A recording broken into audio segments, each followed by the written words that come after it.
Welcome to my YouTube channel NFE farming ETC। सभी किसान बागवान साथियों को मेरा नमस्कार। मैं अरुण प्रकाश ठाकुर आज आपके लिए एक इम्पोर्टेंट वीडियोस लेकर के हाजिर हुआ हूँ। आज की वीडियोस है एप्पल सीड की बिजाई हमें कैसे करनी है। एप्पल सीड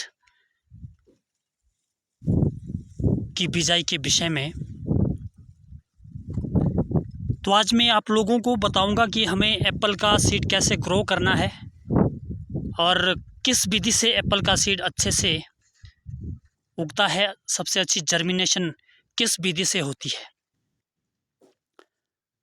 तो आप जैसे कि देख पा रहे होंगे, ये मेरा जो सीड है ये इस बैग के अंदर एप्पल का सीड है। ये देखिए, और इस कटोरी में मैंने लेके रखा हुआ है। अब इसको जर्मिनेट करने का सबसे बेस्ट तरीका क्या है, मैंने सबसे पहले यही विधि यूज़ की थी जो मैं आज फिर से अपना रहा हूँ। जब सबसे पहले मैंने सीड ग्रो किया था एप्पल का, तो मैंने लगभग आधा फीट की दूरी पर लाइनें दी थी। ये ज़्यादा गहरी लाइनें हमें नहीं देनी है। अगर आप इसको सही विधि से ग्रो करना चाहते हैं तो आप आधा फीट की दूरी पे 3 दाने डालें। और वैसे तो काफ़ी ज़्यादा दाने इसके फेल हो जाते हैं, तो आपको आधे फीट पे 4 दाने भी डाल सकते हैं। वैसे अगर बहुत अच्छा सीड हो तो आप आधा फीट पे इसका दाना डाल सकते हैं, लेकिन ज़मीन का एरिया आपके ज़्यादा लग जाएगा। ये काफ़ी एरिया में लगता है। आधा केजी सीड की भी अगर बात करें तो सबसे सही तरीका यही है कि आप लगभग आधे फीट की दूरी पे 3 या 4 दाने 1-1, 1.5 इंच की के डिस्टेंस में डालें, क्योंकि इसमें बहुत सारा सीड जो है थोड़ा डैमेज भी हो जाता है, क्योंकि 100% इसकी जर्मिनेशन नहीं होती है। लगभग 50% ही इसकी जर्मिनेशन होती है। चाहे कितना भी अच्छा सीड हो, 50% ही जर्मिनेशन करता है। अगर बीज खराब है तो 0% भी जर्मिनेशन होती है। तो सबसे अच्छा तरीका यही है कि आप लगभग 1 दिन अपने सीड को पानी में भिगोने के लिए रखें और उसके अंदर बेबस्टीन डालें। फिर छन्नी से छान करके उस सीड को पानी से अलग कर लेना और फिर दोबारा उसमें बेबस्टीन ऐड कर लेना। जैसे कि आप देख रहे हैं, इस कटोरी में मैंने एप्पल का सीड रखा हुआ है और इसमें थोड़ा सा मैंने बेबस्टीन ऐड करके रखा हुआ है। और फिर मैंने यहाँ पर आप देख रहे हैं, जो ये बेड मैंने तैयार कर रखा है, इसमें लाइनें आधा फीट की दूरी पे है और ज़्यादा गहरी लाइन इसमें आपने नहीं देनी है। लगभग 1 इंच गहरी ही इसकी लाइन होनी चाहिए। अगर इससे गहरी होगी फिर भी हमारा बीज सड़ जाएगा। अगर ऊपर से फिर पानी इसमें डल गया तो ये मिट्टी सेट हो जाती है और सीड जल्दी ख़राब हो जाता है।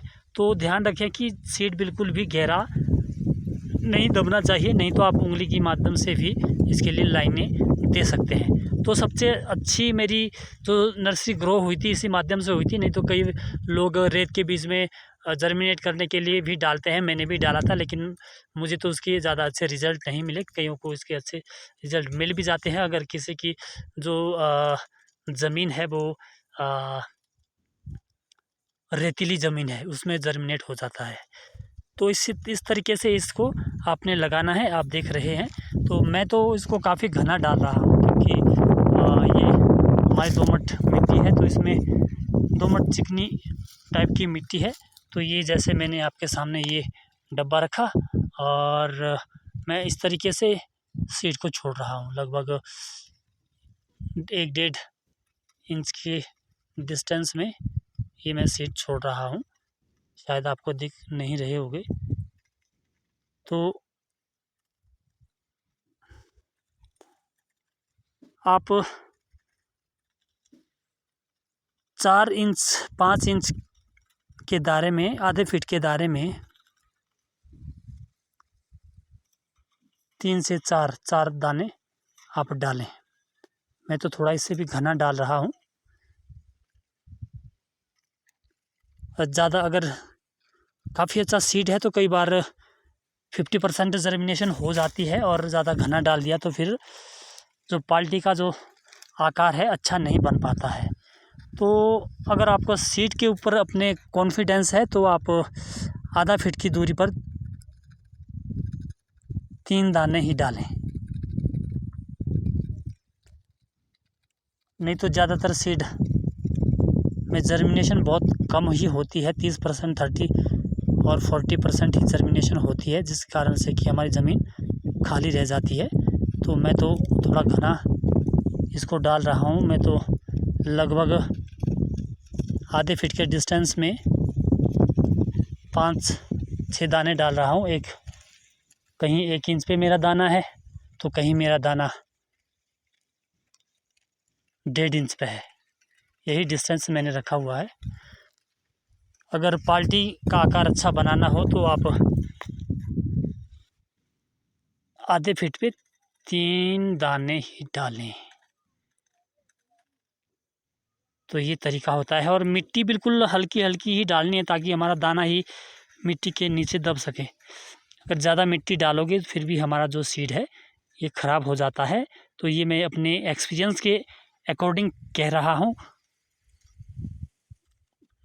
जो मेरा एक्सपीरियंस है उस एक्सपीरियंस को आप लोगों तक शेयर मैं कर रहा हूँ।